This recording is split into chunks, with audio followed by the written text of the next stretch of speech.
Ogu n'omurundi gwa kashatu irwaro rya Uganda Martyrs Ibanda ririkumanyanga Kagongo kutaho kwaragurira abakazi batwire ibintu obuzibu.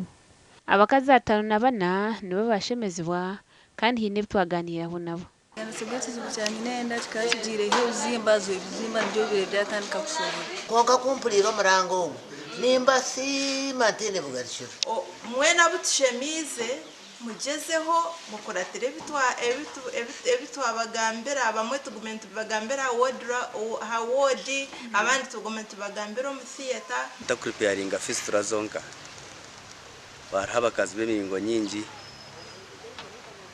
abamwe bezanye n'enda zibeshohwire abandi bakashatukana bazara gendererwa kitu munonga abandi obundi tumukubimanya konga hariho omwaka gwa corona guri hariho abambire kihembo abo kuhereza bw'abakazi konka eshonge nkuru nkabampandikire ninzira kumurampo buyambe ninyenda kuyamba abakazi bo mu Western region y'abahutire nibazara okuhohereza oku kumazireho ebiro 5 n'obushege kikorwa mu African Mission for Health. Gashakwa Timothy Mushabe.